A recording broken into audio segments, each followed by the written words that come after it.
नमस्कार, आप सभी का स्वागत है महाशिवरात्रि की महिमा हमारे इस खास पेशकश में। मेरे साथ अभी हैं डॉक्टर दत्तात्रेय होसकर जी। पंडित जी, आपका बहुत बहुत स्वागत। नमस्कार जी नमस्कार। सभी दिशाओं के स्वामी, जल थल आकाश और यहाँ तक कि पाताल के स्वामी भी शिव जी ही कहे जाते हैं। शिव जी ने अपनी अर्धांगिनी के रूप में माँ आदिशक्ति का वर्णन किया है। शास्त्रों में इसका वर्णन भी मिलता है। और माँ आदिशक्ति शक्ति स्वरूपा है। परम सत्य शिव ने शक्ति का वर्णन कर ये संकेत दिया है कि सत्य और शक्ति एक दूसरे के बगैर अधूरे होते हैं।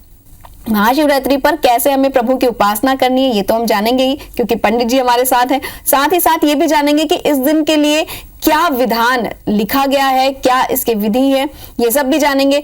वैसे पंडित जी से तो सारे उपाय हम जानेंगे ही। वैसे वैज्ञानिक दृष्टिकोण से यदि देखा जाए तो विश्व की सबसे प्राचीन सिंधु घाटी की सभ्यता, जो कि मनुष्य के अस्तित्व का प्राचीनतम प्रमाण है, उससे भी उत्खनन के समय जो अवशेष मिले उसमें पशुपति शिव जी की कई प्रतिमाएं और आकृतियां भी मिली, जो इस तथ्य को प्रमाणित करती हैं कि मनुष्य के सृजन के साथ ही शिव की आराधना शुरू हो गई थी।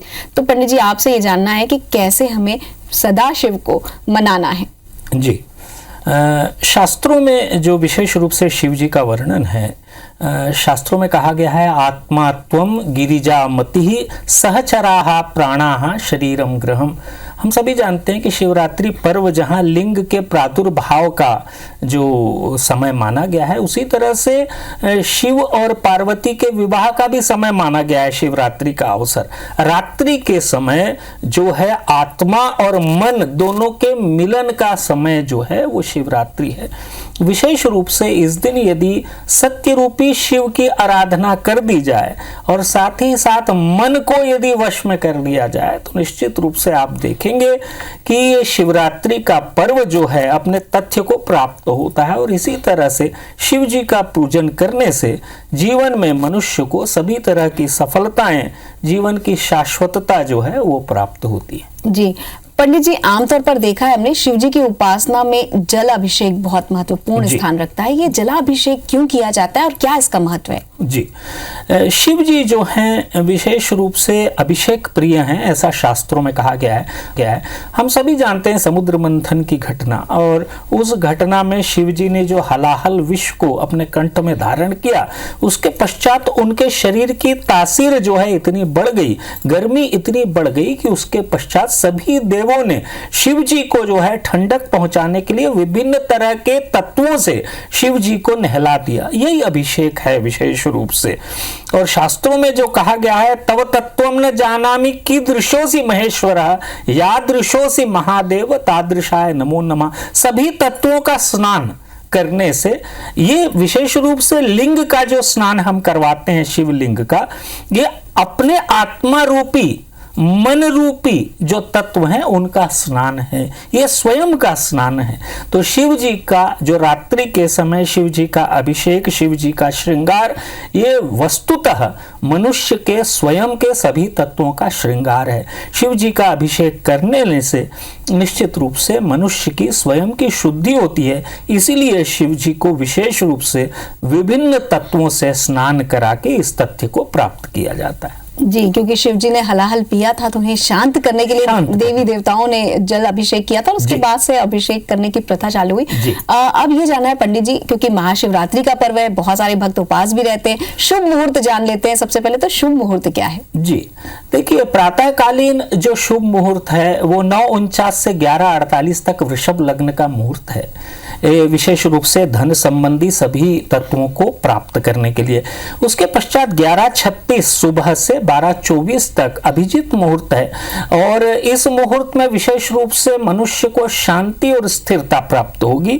सायंकाल 4:16 से 6:26 तक सिंह लग्न का मुहूर्त है। विशेष रूप से मनुष्य की शांति के लिए इस समय पूजन करना अच्छा है। और एक मुहूर्त है रात्रि का महानिशीत काल का सर्वश्रेष्ठ मुहूर्त, 11:50 रात्रि से 12:38 तक। इस मुहूर्त में यदि पूजा करेंगे तो निश्चित रूप से मनुष्य को जो भी आकांक्षाएं हैं वो सभी के सभी प्राप्त होंगी। जी पंडित जी, इस बार 8 तारीख को बहुत ही दुर्लभ त्रियोग बन रहा है, तो ये जो त्रियोग है वो किस तरह से फलदायी है? जी, विशेष रूप से इस बार जो शिवरात्रि है शिवरात्रि को 30 पुरुषा कहा गया, यानी कि त्रयोदशी, चतुर्दशी और अमावस्या तीनों की युति। और इस दिन जो मुहूर्त बन रहा है विशेष रूप से वो जो है शिव योग का मुहूर्त है, साथ ही साथ इसमें सिद्ध योग भी है और सर्वार्थ सिद्ध योग है। इस 3 मुहूर्त में, इस त्रियोग में यदि आप शिव जी की आराधना करेंगे तो आप देखेंगे कि जो मनोवांछित आकांक्षाएं हैं वो सभी की सभी आपकी पूर्ण होगी और मनुष्य को जो है अभिष्ट की प्राप्ति होगी। जी बिल्कुल। चतुर्दशी तिथि का भी कुछ विशेष महत्व होता है इस समय? जी देखिए, अमावस्या के पहले चतुर्दशी तिथि उसी तरह से है जैसे कि मनुष्य को अंधकार से पहले सभी तत्वों को प्राप्त करने की तैयारी, यानी अंधकार से लड़ने की तैयारी। अमावस्या अंधकार का समय होता है और चतुर्दशी उसके पहले का दिन। तो मनुष्य को यदि अंधकार से लड़कर सत्य की प्राप्ति करनी है तो चतुर्दशी तिथि बहुत महत्वपूर्ण है।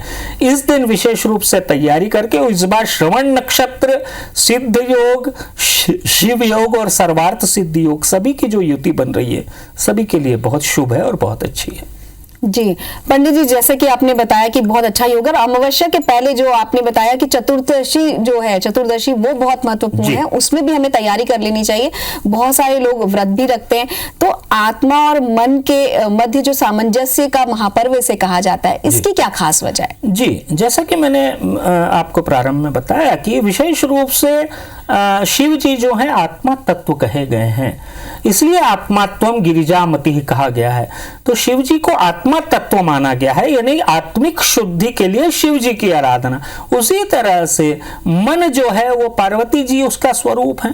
तो दोनों के सामंजस्य से मनुष्य को जो है विभिन्न तरह की प्रगति प्राप्त होती है, सिद्धि प्राप्त होती है, धन धान्य प्राप्त होता है और ऐश्वर्य प्राप्त होता है। इसलिए विशेष रूप से जो है शिवरात्रि के पर्व को आत्मा और मन के सामंजस्य का पर्व जो है ये बताया गया है। जी बिल्कुल। और क्योंकि ये शिव और पार्वती का पर्व है तो बहुत सारी कन्याएं जो हैं, बहुत सारी माताएं व्रत रखती हैं, बहुत सारे पुरुष भी व्रत रखते हैं। तो ये जो व्रत रखने का जो नियम है, इससे क्या कोई विशेष लाभ होता है? जी, विशेष रूप से शिवरात्रि रात्रि का पर्व है तो प्रातः काल संकल्प करके, जैसे 8 तारीख को शिवरात्रि है तो 8 तारीख की प्रातः काल को संकल्प करके कि मैं, मेरा गोत्र, मेरे जो भी घर के सदस्य हैं उन सभी का नाम लेकर हम सभी या मैं व्रत कर रही हूं या कर रहा हूं और शिव जी हमें अभिष्ट की प्राप्ति करवाएं, धन धान्य ऐश्वर्य स्वास्थ्य जो भी आप चाहते हैं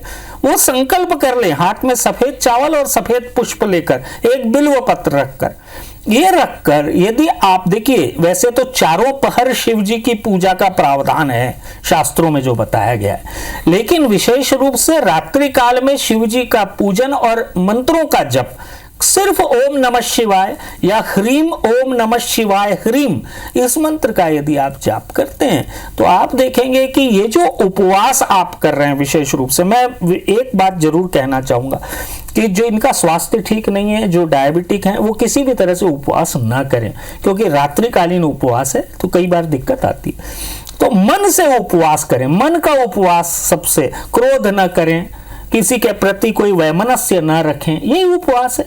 तो उपवास इस तरह का करें और शिव जी की पूजा पे अपना ध्यान लगाएं, शिव जी के आराधना पे अपना ध्यान लगाएं, मंत्र जाप पे अपना ध्यान लगाएं। इतना कर लें तो ये पूजा जो है अपने ध्येय को प्राप्त हो जाती है। जी, वैसे तो पंडित जी 12 महीने शिवरात्रि पड़ती है, जी। लेकिन ये जो महाशिवरात्रि का समय है ये सर्वश्रेष्ठ क्यों माना जाता है? जी, असल में विशेष रूप से फाल्गुन मास जो है, हमारे जो सभी मास हैं, हमारे जो 12 मास पड़ते हैं जी, उसमें सबसे अंतिम मास है और उसका कृष्ण पक्ष, वो भी कृष्ण पक्ष मतलब अंधकार का समय। शिव यानी कि सत्य की प्राप्ति के लिए विशेष रूप से फाल्गुन मास में शिव जी की आराधना करने से, और यही लीन यानी कि लिंग, तो लिंग के प्रादुर्भाव का समय जो है माना गया, ब्रह्मा और विष्णु भगवान ने सबसे पहले इसका साक्षात्कार किया था कि एक लिंग जो है फाल्गुन मास के कृष्ण पक्ष की चतुर्दशी को अचानक से प्रादुर्भाव हुआ उसका, और वो आकाश लोक तक चला गया। तो सबसे पहले उनका साक्षात्कार हुआ था ब्रह्मा और विष्णु से। तो इसीलिए फाल्गुन मास में शिवरात्रि मनाने का जो है प्रावधान है। महाशिवरात्रि की महिमा में आज हम जानेंगे कि किस तरह से हमें शिव जी को प्रसन्न करना है। तो राशि के अनुसार कैसे हम शिव जी को प्रसन्न करें। शुक्रवार को शिवरात्रि के दिन शिव जी का अगर राशि के अनुसार पूजा किया जाए तो किस तरह के मंत्र का जाप होना चाहिए, ये भी हम पंडित जी से जानेंगे। तो पंडित जी आप बताएं कि हमें किस तरह से शिव जी को प्रसन्न करना है। जी जी, विशेष रूप से शिवरात्रि के अवसर पर रात्रि काल में या दिन के समय शिव जी के मंत्रों का जाप करते हुए राशि के अनुसार तत्वों के समर्पण का, अभिषेक करने का प्रावधान है। मैं आपको बारी बारी से बता देता हूं, इसको आप नोट कर लें और ये वर्ष भर करते रहें। मेष राशि के लिए जो मंत्र है, ओम ह्रीम अधोक्षजाय सांब सदाशिवाय नमः, केसर के दूध से अभिषेक कीजिए शिव जी का। वृषभ राशि के लिए ओम ह्रीम अंबिका नाथाय सांब सदाशिवाय नमः, मिश्री युक्त दूध से शिव जी का अभिषेक करें। मिथुन राशि के लिए है ओम ह्रीम श्री नीलकंठाय सांब सदाशिवाय नमः, गन्ने के रस से शिव जी का अभिषेक करें। कर्क राशि के लिए है ओम ह्रीम भक्तवत्सलाय सांब सदाशिवाय नमः, गाय के दूध से शिव जी का अभिषेक करें। सिंह राशि के लिए ओम ह्रीम पिनाकिने सांब सदाशिवाय नमः, और आपके लिए है अनार का रस, अनार के रस से शिव जी का अभिषेक करें। कन्या राशि के लिए जो मंत्र है ओम ह्रीम शशिशेखराय सांब सदाशिवाय नमः, और आप जो है बेल का शरबत ले लें, उससे शिव जी का अभिषेक करें। तुला राशि के लिए है ओम ह्रीम शंभवाय सांब सदाशिवाय नमः, आपके लिए जो तत्व है वो नारियल का पानी, इससे शिव जी का अभिषेक करें। वृश्चिक राशि के लिए है ओम ह्रीम वामदेवाय सांब सदाशिवाय नमः, आप पंचामृत से शिव जी का अभिषेक करें। धनु राशि के लिए है ओम ह्रीम सद्योजाताय सांब सदाशिवाय नमः, आप गुलाब जल से शिव जी का अभिषेक करें। मकर राशि के लिए है ओम ह्रीम नील लोहिताय सांब सदाशिवाय नमः, आप काले अंगूर के रस से शिव जी का अभिषेक करें। कुंभ राशि के लिए जो है ओम ह्रीम कपर्दिने सांब सदाशिवाय नमः, इस मंत्र का जाप करें और मोंगरे के इत्र से शिव जी का अभिषेक करें। मीन राशि के लिए है ओम ह्रीम विष्णु वल्लभाय सांब सदाशिवाय नमः, ये मंत्र का जाप करें और बेलपत्र और दूध एक गिलास में या पात्र में रख लें और उससे शिव जी का अभिषेक करें। निश्चित रूप से राशि के अनुसार उपाय करने से वर्ष भर के लिए आप लाभ की पुष्टि कर लेते हैं। जी पंडित जी, 4 पहर की पूजा भी आपने बताई, तो 4 पहर की पूजा का क्या महत्व है और चारों पहर की पूजा क्या अलग अलग होगी? जी, चारों पहर जो होते हैं शिवरात्रि के 4 पहर में पृथक पृथक पूजन का विधान है। जैसे पहला पहर यानी सुबह का समय, प्रथम पहर में दूध से स्नान कराएं शिव जी को और ओम ह्रीम ईशानाय नमः, इस मंत्र का जाप करें। द्वितीय पहर यानी कि दोपहर के समय आप जो है दही से स्नान कराएं, जिसको दधी कहते हैं, दही से स्नान कराएं। ओम ह्रीम अघोराय नमः, इस मंत्र का जाप करें। जाप जो है कम से कम 20 मिनट करें। अब तृतीय पहर यानी कि सायंकाल से रात्रि तक का समय, तृतीय पहर में आप घृत स्नान कराएं यानी घी से स्नान कराएं और ओम ह्रीम वामदेवाय नमः, इस मंत्र का जाप करें 20 मिनट।